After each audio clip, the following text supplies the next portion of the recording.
tapi biasanya banyak disukai baik anak-anak maupun orang dewasa. Tapi umumnya yang paling suka itu anak-anak ini. Apalagi di saat ini kita belajar tentang struktur dari teks fantasi. Nah, diharapkan setelah belajar struktur dari teks fantasi ini, kalian akan paham apa saja struktur dari teks fantasi itu anak-anak. Apalagi disertai dengan gambar-gambar yang menarik. Coba lihat ke depan, ada di gambar. Ya, ini ada 10 gambar. Gambar apa ini? Angsa. Gambar angsa di air. Danau yang sangat jernih di lagi terbang kayak gitu. Jadi jalan di atas air sepertinya ya. Ini imajinasi pemotret yang buat gambarnya biasanya. Jadi cantik enggak? Biasa kita kalau baca teks fantasi kita juga berhayal, dan biasanya itu membahagiakan ya kan? Biasa mungkin ada cerita fantasi peri yang tiba-tiba datang menolong seseorang yang tersiksa, ya kan? Tiba-tiba dia bisa memberi makanan yang banyak, rumah mewah, baju cantik. Pernah lihat cerita begitu? Pernah. Pernah? Fantasi namanya. Kita lanjutkan ya dari ke depan. Ini coba lihat ada gambar kecil di sini. Itu kan ada seorang anak kecil yang sedang biasanya di sebuah cangkang keong. Keongnya sangat besar. Dunia nyata ada nggak keong besar itu? Jadi yang ada hanya di dunia fantasi atau dunia dongeng. Betul. Kisah-kisah yang terkandung dalam dongeng seringkali tidak masuk akal. Tapi ini tidak masuk akal, nggak ada di dunia nyata. Suka? Itulah uniknya cerita fantasi. Kita suka sekali dengan cerita-cerita hayalan kayak gitu. Biasanya juga sering dibilang sebagai cerita pengantar tidur. Biar kita makin nyaman, gitu kan? Oke, selanjutnya kita akan hari ini akan belajar tentang struktur teks fantasi. Kita akan belajar tentang struktur.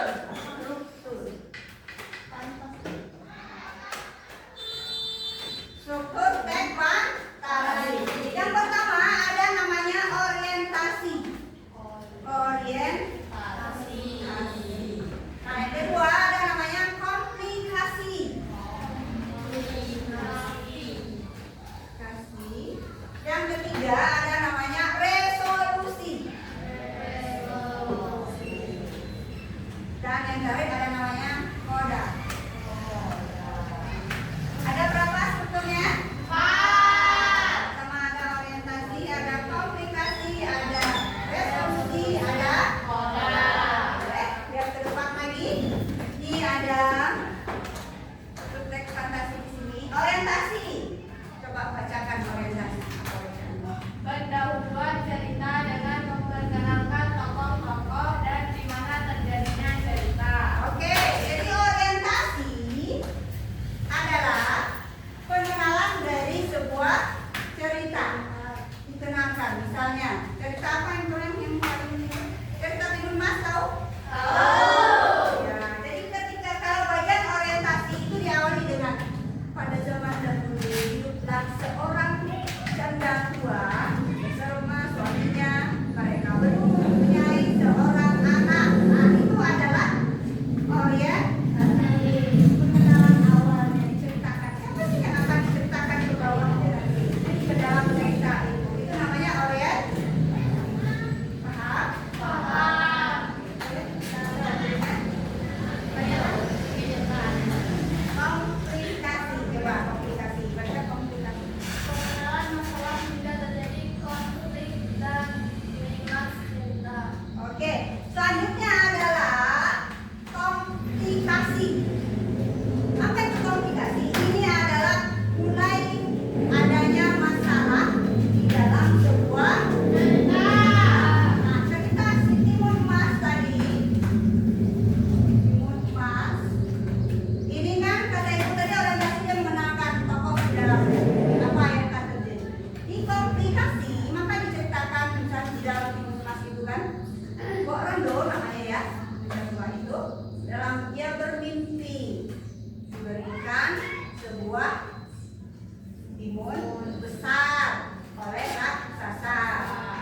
apa? Setelah itu apa yang terjadi? Makan. Nah, iya betul, dikejar. Timun emasnya disuruh sama Mbok Rondo itu timun emas putih dikasihkan 3 kantong ajaib, ya kan? Iya. Ya, ceritanya kasih 3 kantong ajaib yang bisa menyelamatkan dia nanti. Nah, ketika dikasih ternyata raksasanya di depan, timun emasnya itu lewat belakang. Tapi namanya raksasa, timun emas kecil ya kan, bisa dikejar. Dia bisa lihat timun emasnya itu jauh sekali, tapi bisa dapat dikejar karena dia besar, artinya angkanya panjang. Ketika sampai di sana, kan punya kantong ajaib tadi. Lempar pertama, tumbuh Bambu. ya, makanya raksasanya susah lewat, dia tetap jalan sampai terakhir nanti. Itu adalah bagian dari resolusi penyelesaian masalah. Konfliknya di sini tadi kan, lawan raksasa, ada kantong ajaib penyelamat sampai dia selamat nanti ketika lautan yang bisa menenggelamkan itu kan, itu bisa lagi raksasanya naik, bisa akhirnya terjadi koda terakhir. Tidak perlu dibaca ini, koda itu adalah akhirnya atau hikmahnya. Akhirnya terjadi apa? Timun emasnya selamat kembali kepada ibunya Mbok Rondo nanti. Maka dalam sebuah teks fantasi itu ada orientasinya, ada komplikasinya, ada resolusinya, ada kodanya, ada pengalamannya sampai terakhir. Semua cerita seperti itu ya kan? Ya. Seperti ada gambarannya kan? Ada. Ya, betul sekali. Baik, yang sudah ngerti, kita akan diskusi. Oke, kelompoknya yang ini aja ya, deketan aja ya. Boleh dibuat jauhkan jarak ya, bisa. Ini kan sudah deketan nih. Kamunya ke sini. Nah, oke, baik. Ini ngadap ke temannya, jangan ngadap ke orang lain. Dan ini jangan ngadap ke teman yang lain. Kamu tuh berempat nih yang berdiskusi. Kita berdiskusi ya.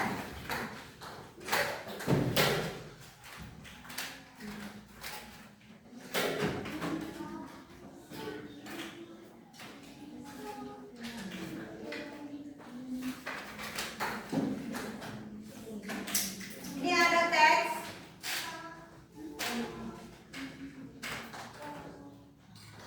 Ini ada cerita fantasi. Kamu ibu minta untuk menganalisis struktur dari teks fantasi ini. Ada judulnya Penjelajah Negeri Awan. Itu judulnya. Ada teksnya. Dan ini adalah panduan bagan untuk ngisinya. Ada di sini. Oke, ini kelompok ini boleh. Ini ya.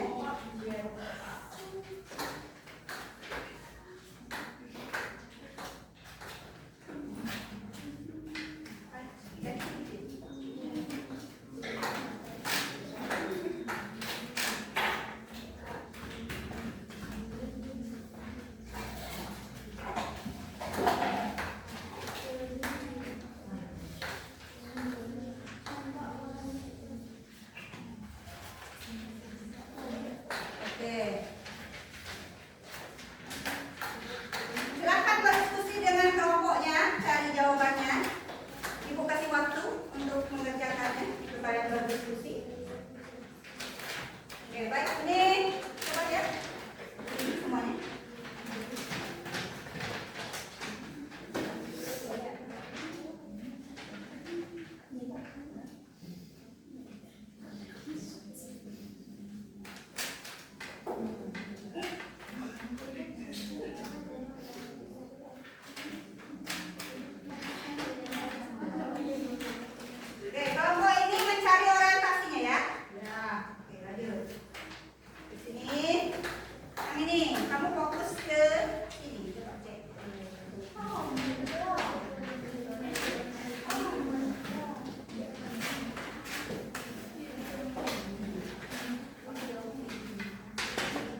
Silakan kelompok 3 maju.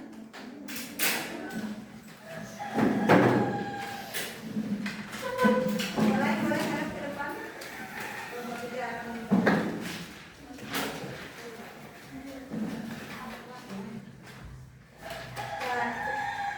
ingat ya, nilainya itu berdasarkan kelompok, nggak pribadi. Jadi harus kompak. Kalau ada yang main-main, berarti kalau nilainya main-main nanti, betul kan? Ya, serius dan kompak biar nilainya bagus. Silakan. Assalamualaikum warahmatullahi wabarakatuh.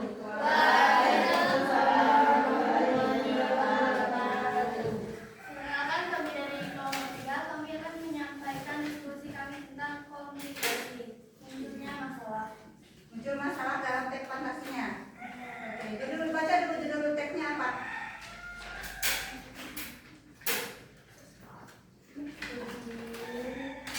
Judulnya saja. Kues jelajah negeri awan. Oke, jadi kelompok ini membacakan komunikasi dari. Ayo, silakan. Komplikasi munculnya masalah. Selamat datang di negeri awan. Ujar seekor elang burung berbulu perak yang dapat berbicara. Elang itu bernama Argo. Dia menjelaskan bahwa negeri awan sedang dalam bahaya. Batu kristal langit sumber kekuatan kerajaan. Seperti itu kelompok lain boleh tiru ya. Tolong dikendalikan untuk tidak tertawa ya. Ini nilainya jelek nanti, padahal temannya udah bagus. Tapi kalau teman satunya nggak bagus, ibu nggak bisa nilai pribadi, jadi nilai keseluruhan. Jadi silakan ulangi, nggak boleh tiru. Batu kristal langit sumber kekuatan kerajaan telah dicuri oleh tenaga bayangan. Tanpa batu tersebut, awan-awan yang menopang kerajaan akan menghilang dan seluruh negeri akan jatuh. Raka pun bersedia membantu Argo mencari batu kristal langit. Mereka melakukan perjalanan menuju Gunung Kelam, tempat tinggal naga bayangan. Dalam perjalanan, mereka melewati hutan pelangi dan sungai cahaya yang penuh keajaiban. Oke, bagus. Tepuk tangan untuk kelompok 3.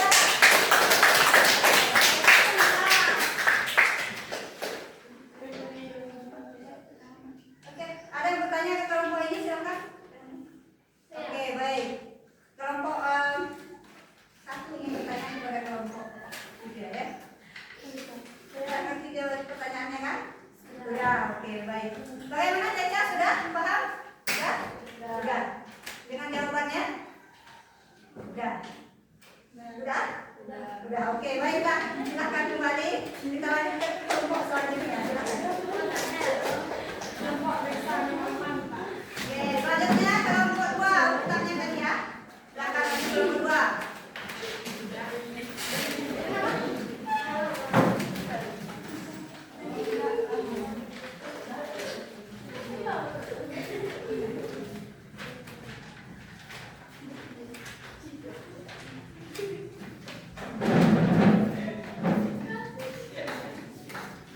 Warahmatullahi wabarakatuh.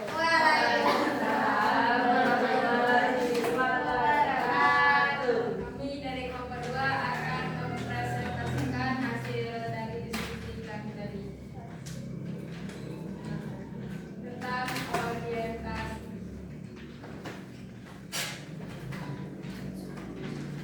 Orientasi pengenalan. Pada suatu sore yang cerah, seorang siswa kelas 6 bernama Raka sedang membaca buku di perpustakaan sekolah. Dia sangat menyukai cerita Oke, petualangan. udah bagus untuk kelompok 2. Kan pertanyaan? Tempat duduknya ya. Oke, bagus. Pintar, sudah. Berani-berani semua ya. Nah, ini kelompok terakhir ini. Silakan. Kelompok 1. Silakan maju ke depan.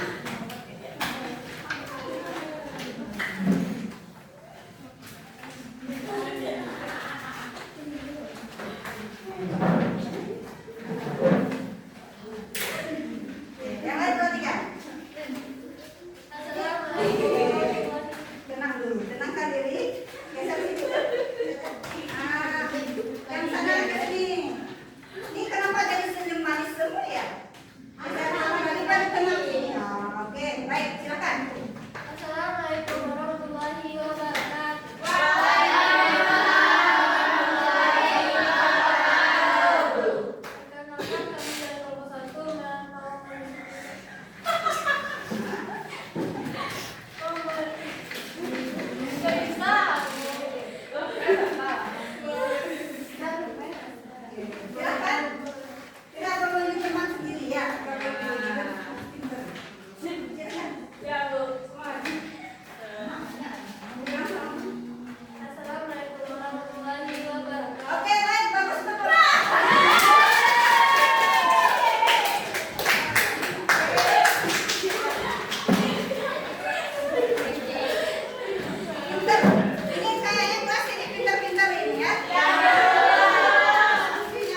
Ya, sudah semua ya.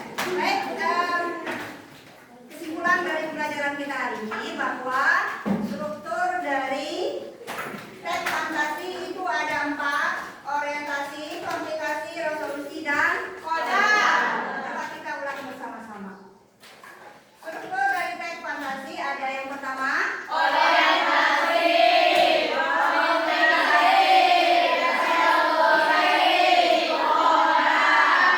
ya, paham, bagus nanti ya.